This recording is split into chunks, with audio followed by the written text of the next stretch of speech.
Tata simo wa yizidi tuzolana Kembo tunatini.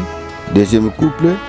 Tata simo wa yizidi tuzolana Kimvwa maka tunatini.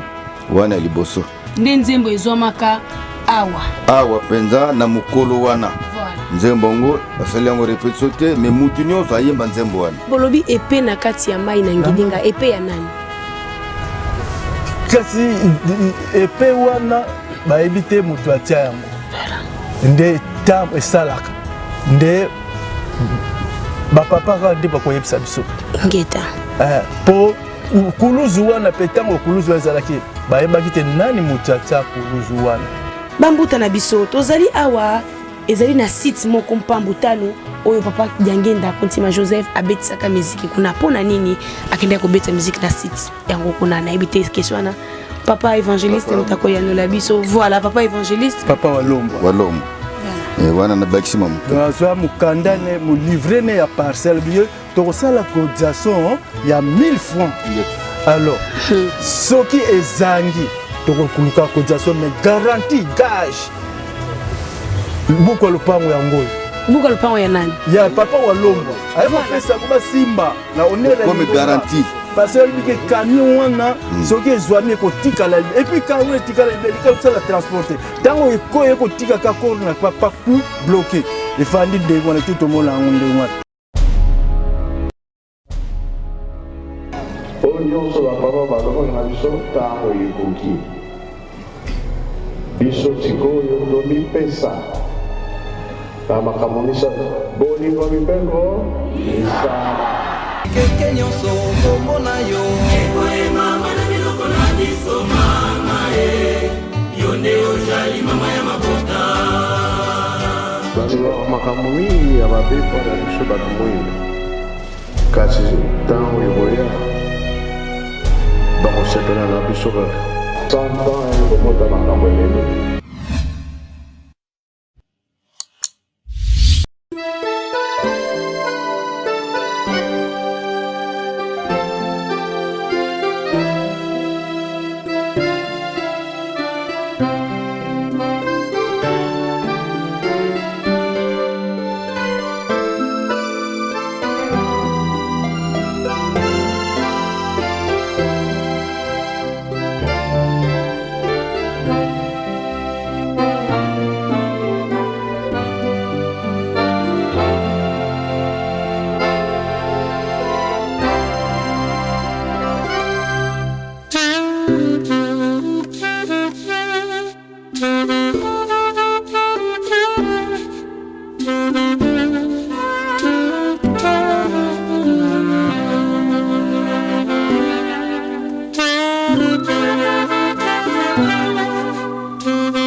mbote mingi na bino bandeko balanzemenga makimbango television bana tata mokonzo abule bino ba bozwami na mokili mobimba bokolanda kabiso na nzela ya émission na biso bongo tolobela mama mwelo wazali bongo mama ya mabota ngudi ya bana tokotombolaka mongongo ya mama na mokili mobimba tokolakisaka misala oyo asalaki pasi na ye pe lelo yo esengo ya ngai na yo pamba te soki mama asimbaki dibundu te lelo nde ngai na yo tozali koloba te tozali kotambola te tozali kosala mai oyo tozali kosala te sika ete topesa mbote na bino nyonso bosepeli kolanda biso bozwi libakwa kolanda biso oyambi biso na bandako bisika nyonso sala lokola ndeko sala lokola songolo mpe pakala sabone na chaîne partage panza sango oyo pamba te ngonga nde esi ekoki oyo ngai na okimbangisa tokotombola solo mongongo ya tata na biso na mokili momba bayeba ete tata Simon Kimbangu kiangani ye wana nzambe papa mfumu mbanza ye wana nde Yesu Kristu ya solo bandeko blanzi menga makimbangu television ezali na ngai esengo mingi koya liboso na bino ya baitando na bino ko mema elema ya sika mabomba mi ya ndenge na ndenge awa na kati ya chaîne na biso menga makimbangu television pe na émission tolobela maman mwilo eko kamba maka epai ya ngai maman Falone Tima tozwa mi bongo na kati ya ville ya Kisanto awa na paroisse centrale ya Inkisi elongo na bambuta bozali komona na kati ya plateau tovandi na bango elongo nazali ngai moko te nazali na révérend pasteur Makangila Antoine yende ngazali yende azali pasteur de centre yende ayambaki biso accueil kitoko nyonso tozongisi matondo na ngambo na ngai pe na loboko ya mwasi nazali bongo na révérend Antoine Ndakumona yazali pasteur évangéliste awa na kati ya paroisse centrale ya Inkisi elongo na bango batata na ba mama tozali kolobela solo bongo mabomba mi ya tata Kimbangu tokoyebaka bisika nyonso o banzambe na biso baleka bilembo ezali ba paroisse na biso ezali wana yango na mokolo malelo esepelisaki biso équipe mobimba to nyata na mabele oyo ya qui sont tout précisément la paroisse centrale ya Inkisi pona ko solola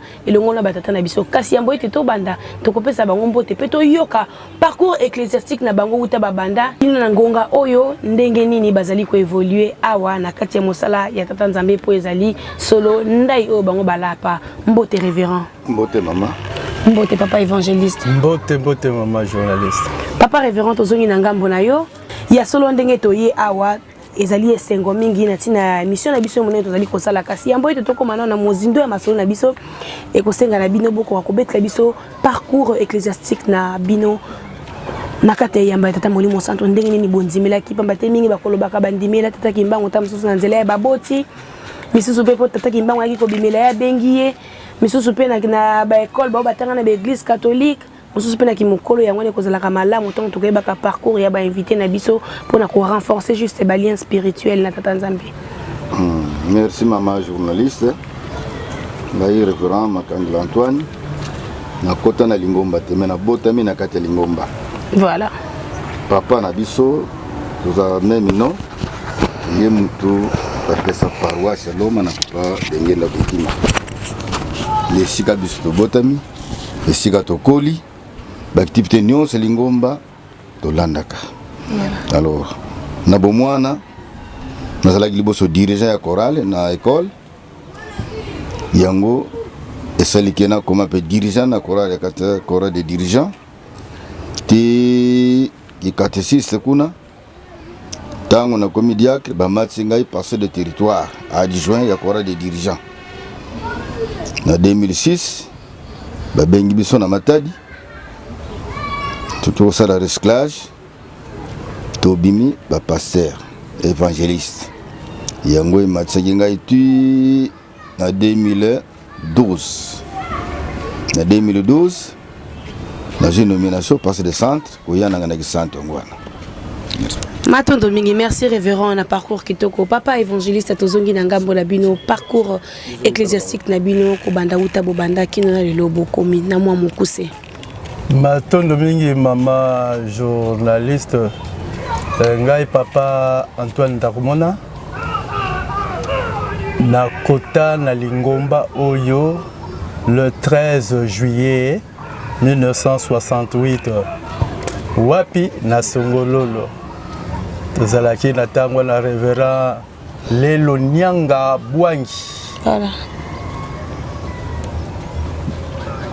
quelque temps après na koma mosali na bureau ya lingomba pe na simbaki secrétariat na tango na tokomaki ba zone tango Mobutu na 71 72 déjà na 72 to bandi nazalaki secrétaire des zones de Songololo nde quelque temps après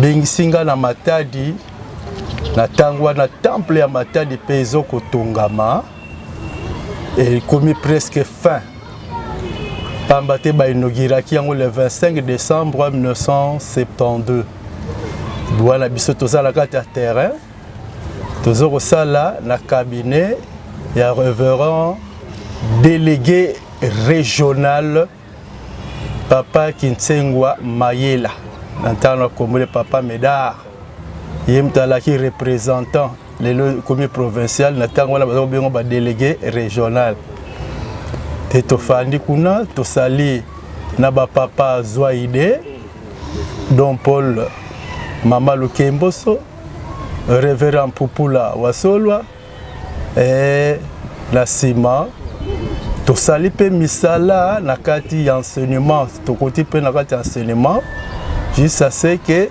na ba 78 biso toyela ba côté ki santu tozo sala enseignement na Lingomba awa pe ba koma secrétaire pe tango ba papa Diallo ba mama mususu bazalaki ya balongwe bakei ngai pe na simba kiso secrétariat après koya ya papa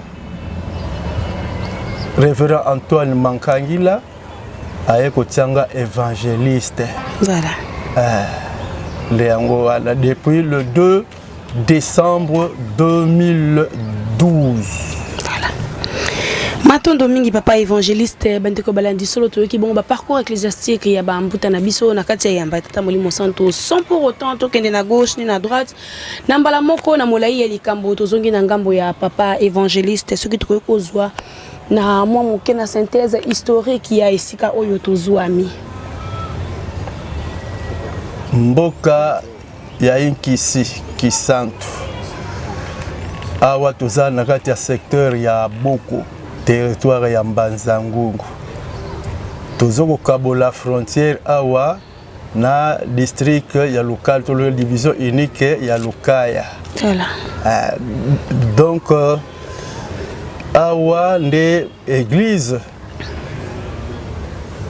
ezali mais la tangwana ezalaki biso nyonso tozalaki kaka esika moko ezalaki konka ezala na cité Kintano nyonso pe nkandu tozokozala esika moko nde pasteur mutu aza kodirige awa ezalaki révérend Atanas Ntunta Bwai Kumbakidio Kodiambu parce que besoin tout la authenticité na tango la pe kumla Ntunta Bwai Kumbakidio Kodiambu tel vandaka na secrétaire naye papa Richard de la qui ndeko naye pe comptable na tango wana zalaki révérend Pierre Massamuna pe ba mususu bazalaki lokola ba révérend Léon Lukau ba tumususu pe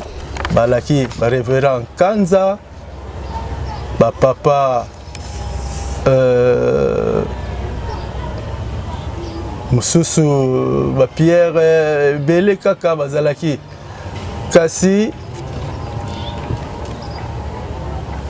tant ba ko kabula ba district Lukaya a commis district tutikali kaka awa na konti ya Mbanza-Ngungu mais kasi mboka oyo cité oyo ya Kintano oyo limite fallait ezala na mai mais na ndenge l'état bayokanaka pona bozangi ya côté ya Lukaya bazwa parti ya mabele ya awa baseda na côté ya Lukaya. Au départ, problème moko ekoya ana mboka oyo. Pont oyo ya munene awa zoko relier biso botiku na ngambo ezalaki penza te. Batu bazako kende kosala ba marché na nkandu. Ba mama pe ba papa baza ko traverser côté ya nzela kindundu boye ba mama msusu ba utaki na mboka mvamba nunde ba osala ba nzungu ya mabele soki babeng eloko soki ndengini ba kinzu binzu ekende kopanzana na zandu ya nkando epesaki trouble bimaki kuna nde yango wana pe epesaki naissance mwa moke ya cité oyo pe marché tango trouble lekaki kuna na marché wana kuna ya nkando nde bambuta wete wombo bango basanganaki baye komona baye kosala marché oyo ya Kintano esika totelemaka mingi wana na place wana tolela bantaba marché eza place wana nde esika sadisa ezali maison sadisa baye kosala zandu to awa pe bazala na zandu maintenant zandu ya Kintano. Voilà au départ yango ezalaki bongo. Voilà. Matondo mingi papa évangéliste tozongi na ngambo na epai ya papa makangila papa tozali awa na kati ya kisanto ndenge tokoyebi ndenge tokolobaka ete bisika nyonso oyo lingomba ya tata Kimbangu ezali elembo moko to mibale na mabomba mine to pe na makamsi na ekozanga kate. Mama merci mama journaliste mabomba mi komitele tozana mwa histoire kaka ya papa Simon Kimbangu koya na ye olonga Lubumbashi sasa wana yango te tokolobele bandeli ya Kisantu bandeli premier événement elekaki na Mbwela na 3 avril 1960 ozongi ya nzoto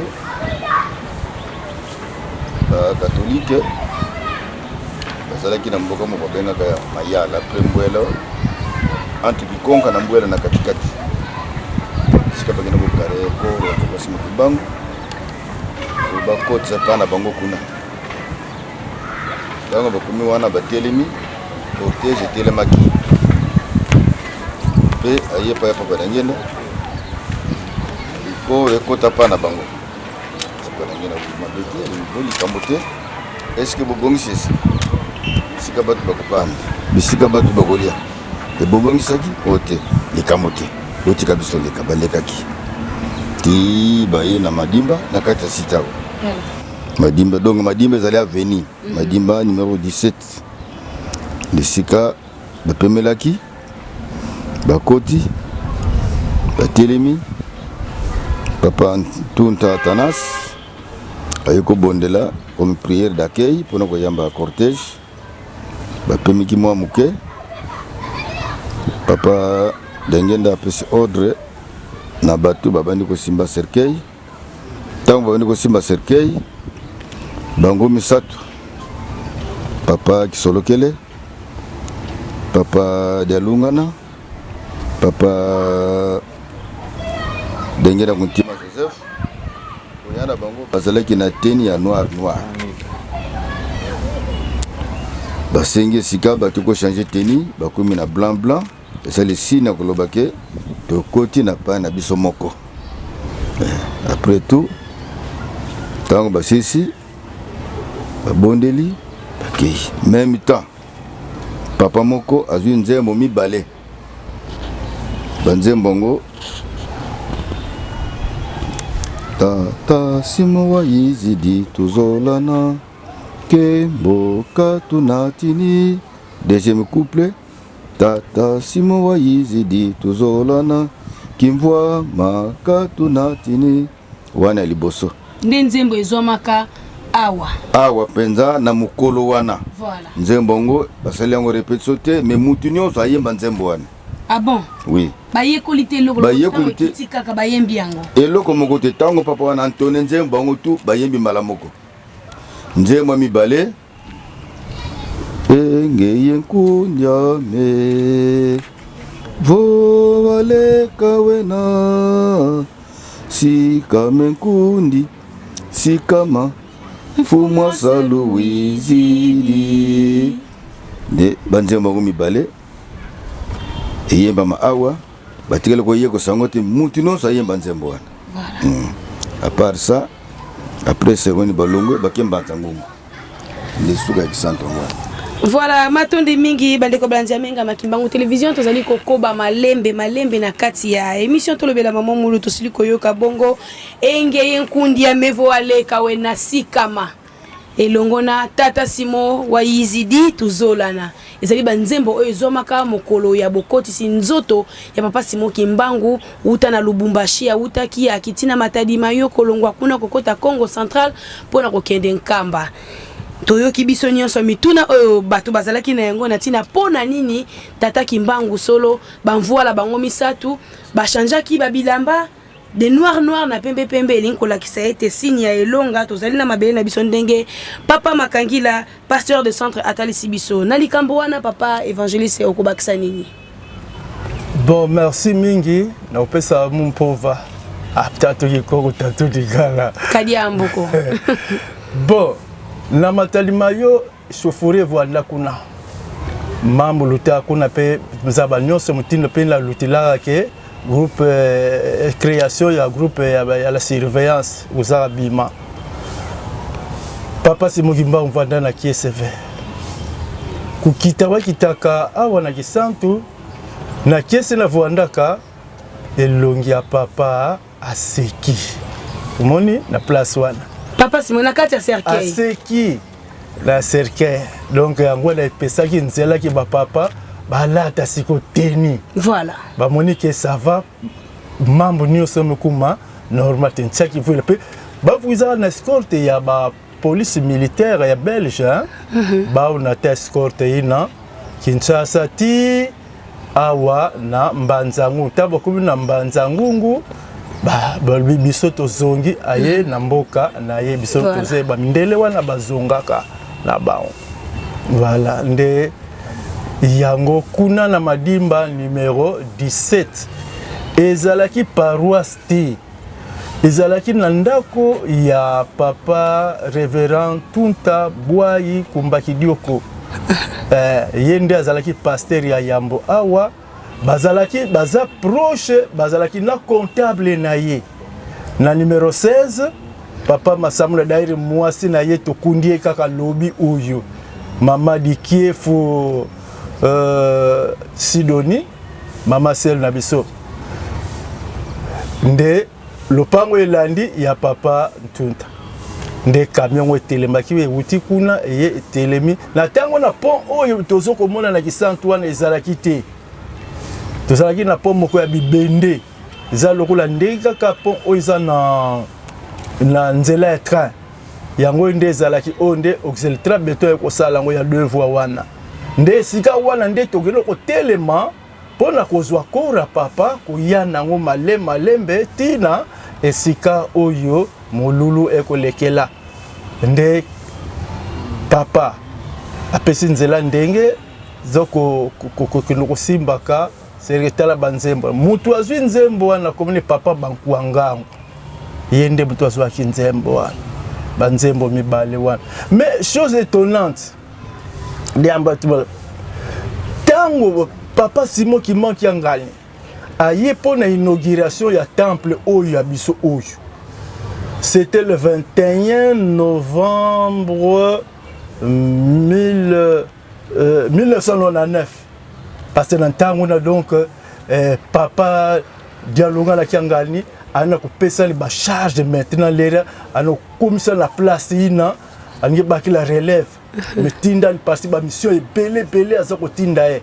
donc tango aye awa aye ko inaugurer temple na biso oyo mais asengi biso bozongiselanga nzembo na nga mibale ezalaka na mboka oyo nzembo yemba 1960 ye na 99 azoko réclamer biso banzembo zomon papa Simo Kimbangu Kiangani kaka oh mama Kiangebeni mbuta za wana ba bayembi yango papa alibi asepele voilà banzembo na mibale asengi banzembo na ye kasi ye kaka wana voilà bozemsela bopesa banzembo na mibale ezalaka zipo ezalaka mibale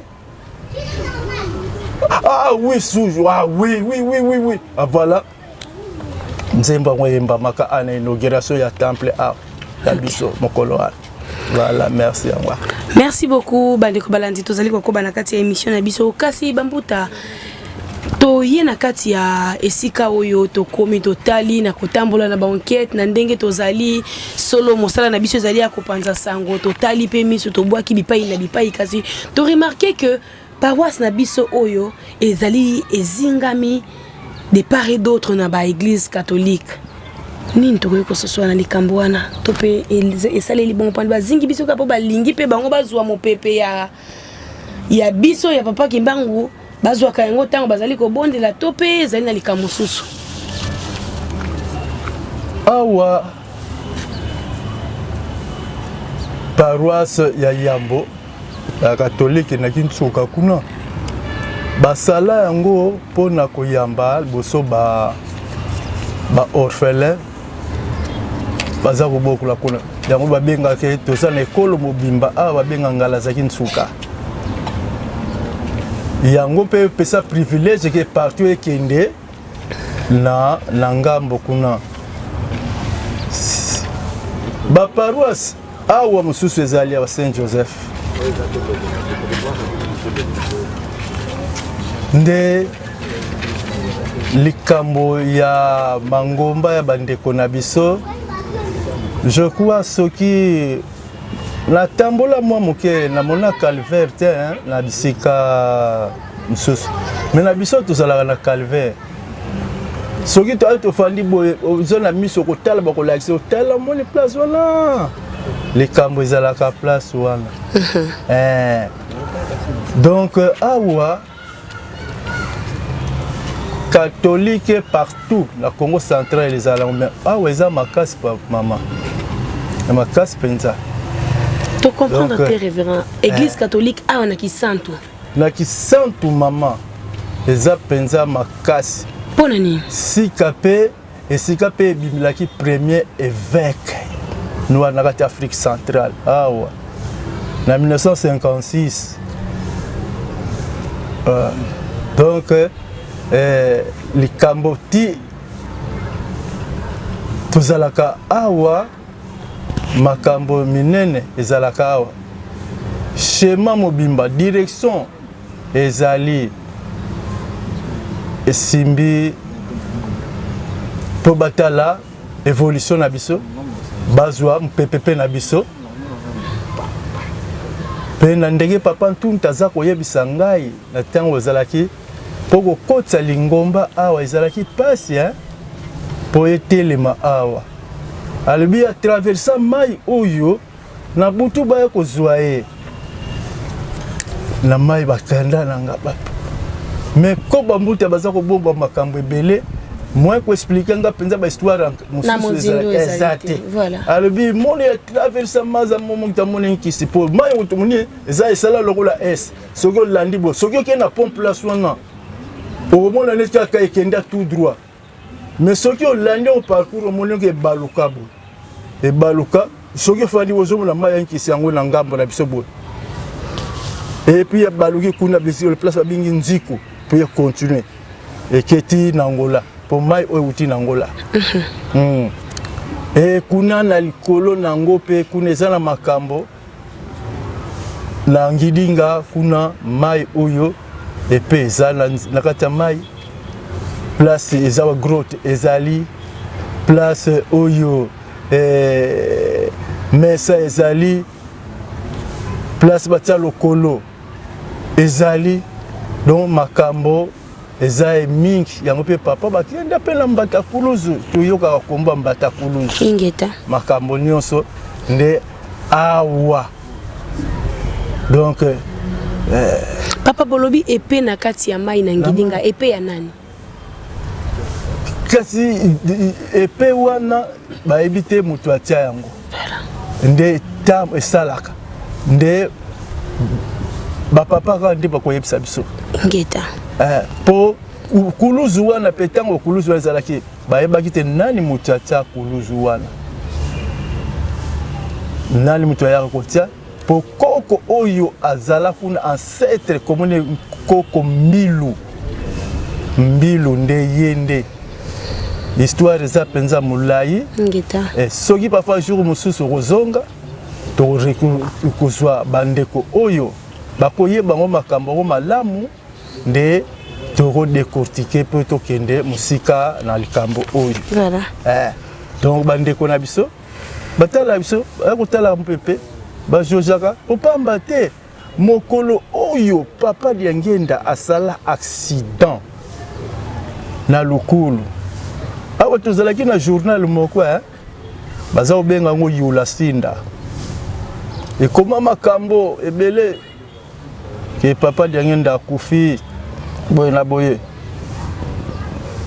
mais batala papa Diangenda yeyo azosomba carburant awa na pompe d'essence na biso pesaki et moi makambo wana donc mboka na biso tala kaka voilà ponto ala mena matondo mingi révérend makangila tozongi na ngambo na yo mai ya kubakisa na tina ya makambo par rapport ya makambo papa evangeliste na yasi pesa biso merci maman journaliste abana kosenga liwa azalaki nani maman ancêtre kaka ya voilà kuna na mboka wana na Ngilinga te na Kimbau pembeni edongo aux entours ya Mbatakulusu kwa kufa izaki pasi kwa kufa ti bakoko bamonike non trop c'est trop bakundaki ya bomoi tango bakundi ya bomoi mabele kuna ibebi soki baloni biloko bana ko bima lisusu te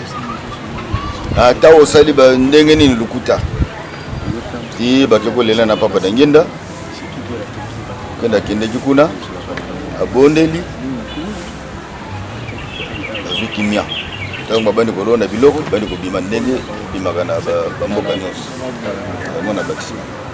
Merci beaucoup bandeko balandi tozali kokoba na émission na biso zali kokende malembe na tina likambo ye tango tokoyaka liboso na bino ndenge tata mfumu Mbanza Mokengeli Mbanza Kololi Ngomba Yesu Kristu papa André Mbenza alobaki na biso ete tango o tokoyoka ba message na bango ba message ya papa Diangenda ba message ya papa Simon Kimbangu kianga ni tango yoyoki yango okei na ndako koyoka yango kaka pamba te zonga bandela pamba te lika mususu okososola yango lolenge esengeli te lelo tozwami awa na kati ya para centrale ya Inkisi na tina kaka ya kotombola mosala ya tata Kimbangu bambuta na biso tozali awa ezali na site moko mpambutano oyo papa Diangenda Kontima Joseph abetisaka muziki kuna pona nini akenda kobeta muziki na site yango kuna na ebite question na papa évangéliste mtako ya no la biso voilà papa évangéliste tokoyo koyeba tina ya muziki oyo papa Diangenda Kontima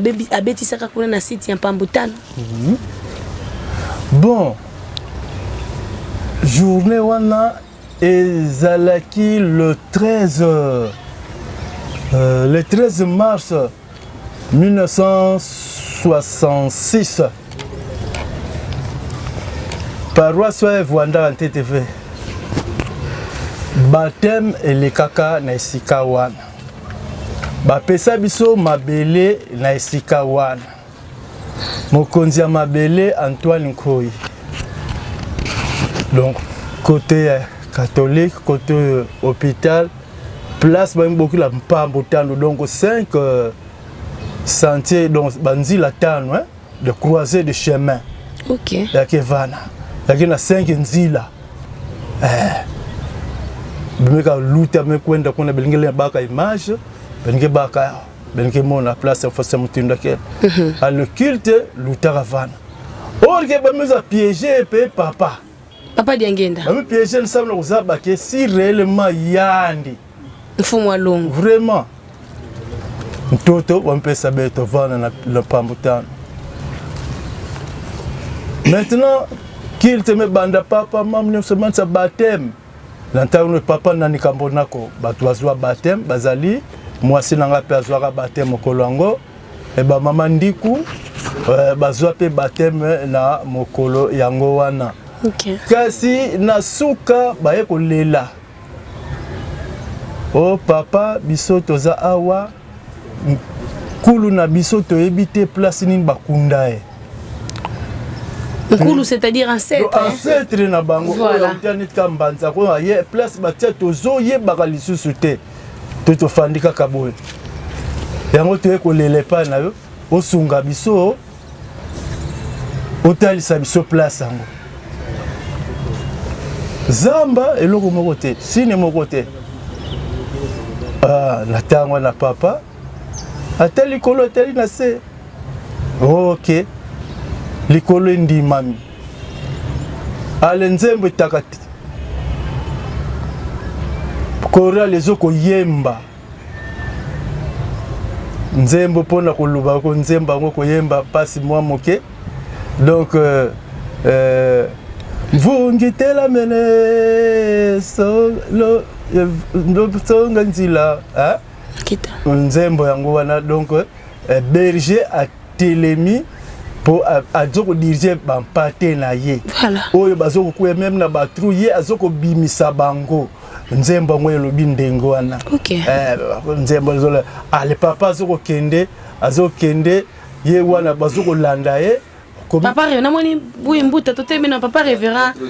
Ah oui, alinga pesa biso na nzembo wana, voilà. Mvungitela mene yebo kembila kwankangwa ndi wa mwangu swa munza mamemema ndiseke bunga yekutikamo mamwangu swa munza yemuna mazulu yemuna mayenga bakaya nanga mpe mono inzambe zikuyelu dibanza mahonso si ayonzeka yekubatwa disamunti yantilulu.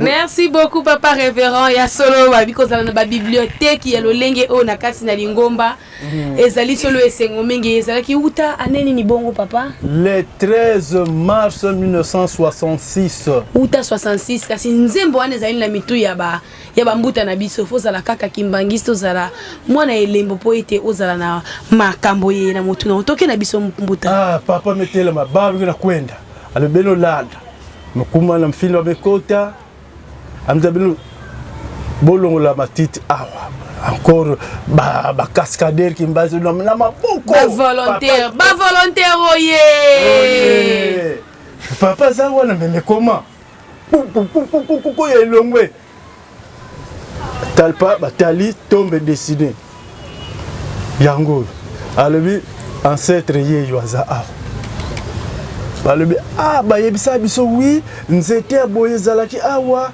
enano tout ça ndenge basakoloba tomoni basine yango voilà tinsani munene salama wana mbongo batika papa tika tiri mokolo lelo toyebaka te contentieux wana eza ndenge nini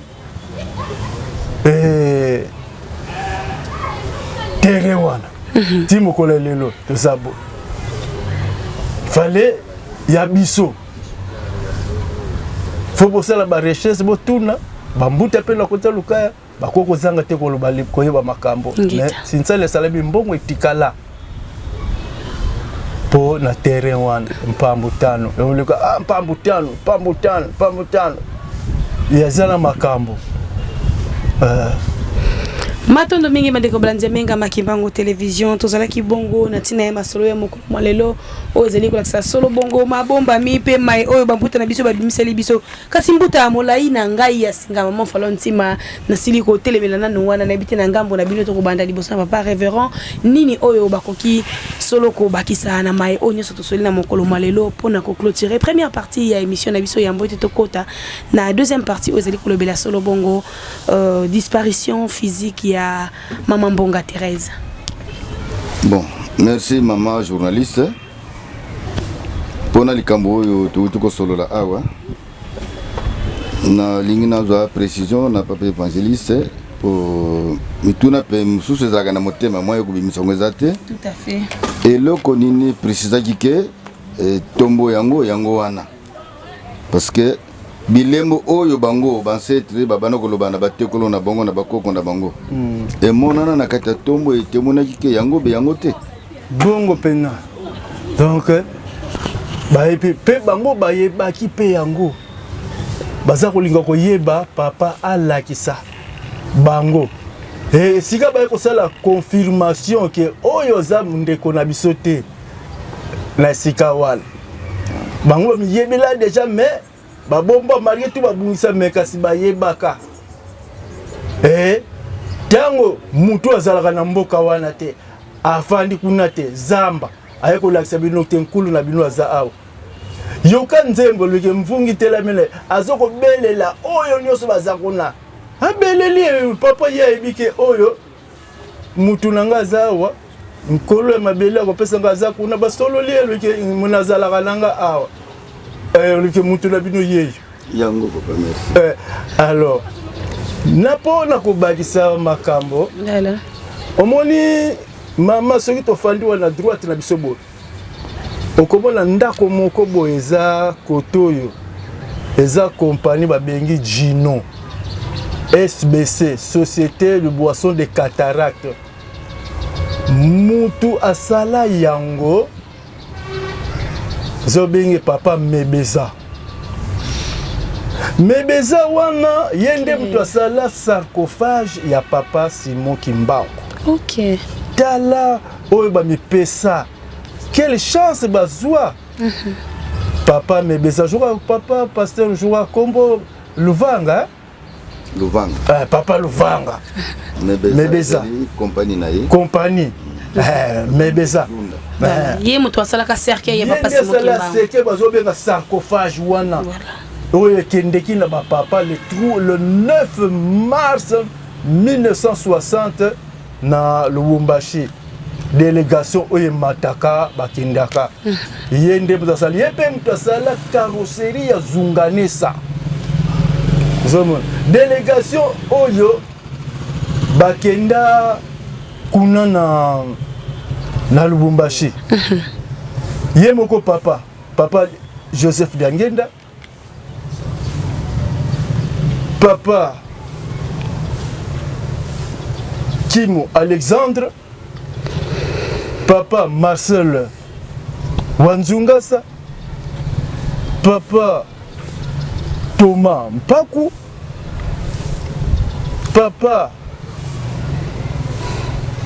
Bernard Luntadila, Papa Philippe Ditomene, Papa Gaston Nzembo, Papa Ngala Mulume, Papa Simon Pierre Chimanga, Papa Kalamvuila Jean, il a chauffeur ya Papa Diangenda, Papa Pedro Mayala, Papa Sébastien Moussitou. Soki toko koloba Papa Kalamvuila, mais ye chauffeur, kuna kende kokumba su camion. Et si ka kende na papa? Non. Akende kokumba camion te. Akende ki kuna na musala oyo bozo ko sala boyete. Yango nde akende ko sala. Presse écrite na vidéo babenga ka? Ngeta. Voilà. Yende mtabimisa yango mbala yambo na koria yemei Papa Simon Kimbangu. Papa a son comme kuna le 19 ba silsi ba opération no subake ba kutani na gouverneur Cholet ba yokeli makambo nyonso que exhumation faut seulement pour corps et kita.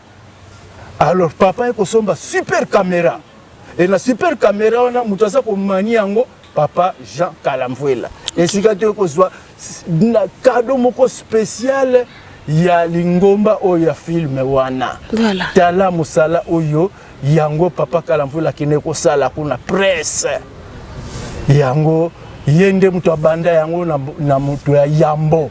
O Papa Pesela Nzela. Voilà. Alors, nde tango ba yena kishasa na masuwa ko kita déjà ba pied gauche ba pesa bango déjà ba formation na Papa Timothée Kimbanza endurance po ba biki makambo ko kwe ya kaka.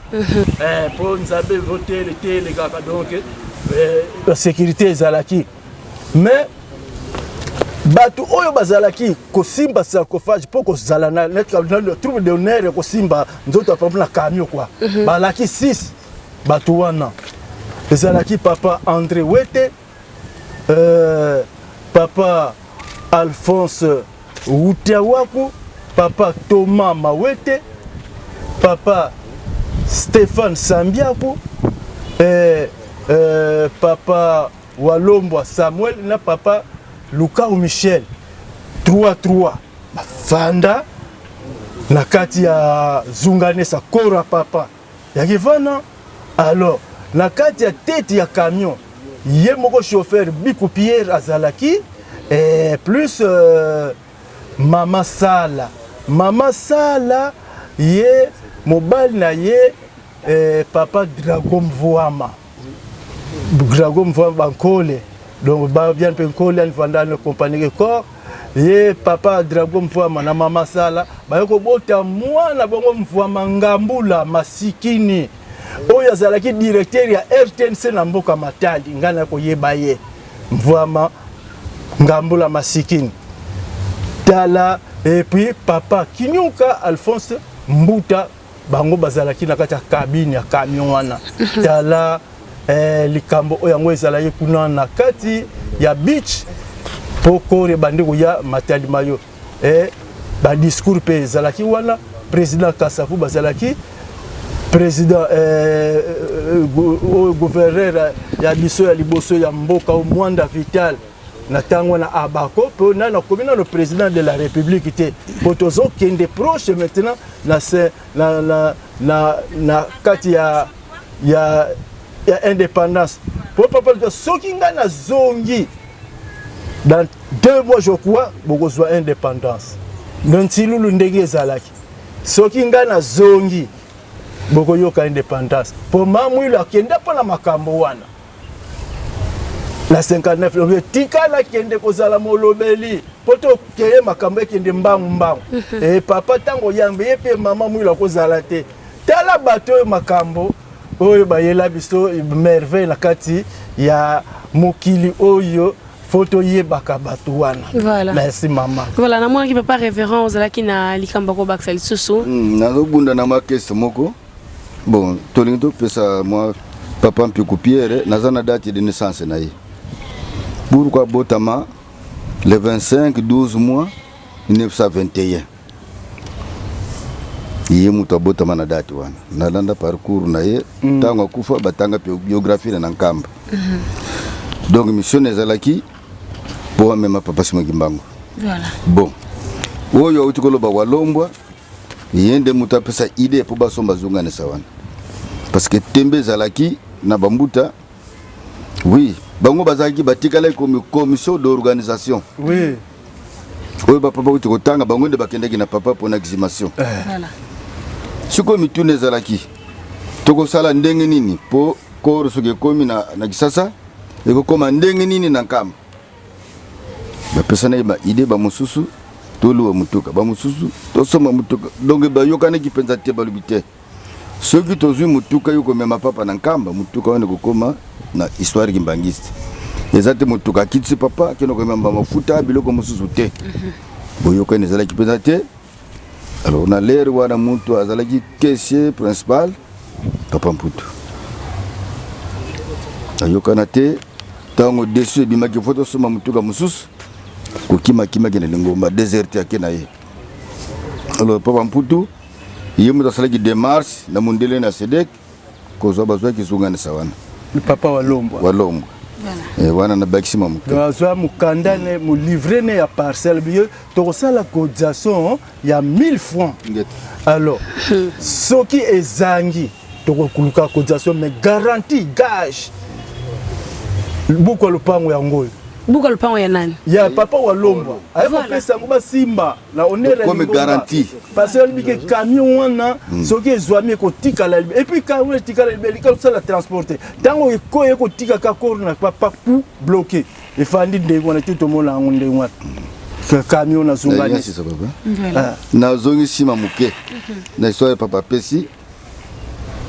Catholique presque partout. Mais bazana calvaire te. Mais awa catholique za makasi. Si tu telemi to komona bandako mo na ngambo na pembe balobi calvaire. Sika présent papa évangéliste na yebaka te calvaire elingo loba nini. Importance calvaire nini. bango baza na makambo na bango basalaka voilà mais ndenge eza kozala église eza nde bakanisaka mpasi ya nkolo yesu nkolo yesu aye komona na kuluzu tili wana ye calvaire yango bengi kombo calvaire. Bandeko Blanja Menga Makimbangu Télévision tozali koyoka mabomba mi makambu ebele oyo toyoki na batata na biso kasi eloko moko ya makasi oyo retenir attention na ngai ezali kotala sacrifice oyo mbuta nani papa ya kupesa mbuta buka lupango kotala sacrifice yo na ngai lelo o tata tikeli biso elaka ite soki totongi eluselemi ya sikate pasi na biso ekosila te. Ozali capable ndako na wana ede niveau tongi na Gombe ndako na wana ede niveau tongi soki wapi ozali capable lelo ko sele yango pona misala etata kimbangu kondima endenge wana soki lelo ezali pona biso nyonso papa akobelela ndenga kobelela société yango na te bambuta boye vraiment maman yango tolobaka mikolo nyonso mutu chapona ma déjà apona makaka. Parce que ce n'est pas n'importe qui pour appeler ça une garantie na musala parce que ceux qui mbongo mona nikite pango lingo kina na mundele mais ya kipa ki wana te amoni ki biloko nyons et loko moko te koleka valeur papa simo kimbango yango mi pesa kike soki kokoka te il s'en fout pour que musala we bapona ki et sala melande ngwana atali kimvoa malelo ozunganiza soki tokei pene pe ya mozole to komona kayango esengwani ezali pona biso kasali na mutu oyo se porta ki garant alobi te ndenga kambuta alimboli ezali pe lokola yo ozali kotala biso bi te na se porter garant lelo na moni maman Falon loboko ozali ko kende révérend azali révérend monene loboko na sala kabona zo musabwe na ko fandisa epe micro afandi na kimia kasi faute de matériel ngai na yo otozali kolanda biso misala etata kimbangu ezali ebeli nkamba ezosenga butu mo ezali koloba esika nyoso ozuli baku ekokota misala etata na kisaba nkengi bayaki ozali nkengi kasi ovandi na yo ebite bandeko bamati osindiki pete ngai na otomitala tozali kotosa te misala nde yango ekopesa kama pamboli tata nzamba kolia kambongo moto te lisolo papa mebeza to yebi yango asali cercueil lelo papa mebeza atako tango tata ko akokata likambo na bandi akokansela epo na wana po tata kolia kanyongo ya moto te ndenge moko pena ba oyo ba se sacrifier ezalaki na biso esengo mingi ya kosala première partie ya émission mokolo mwalelo elongo na bino to kotika la kaka wana poto découvrir nini o deuxième partie zali ko bombela biso merci beaucoup.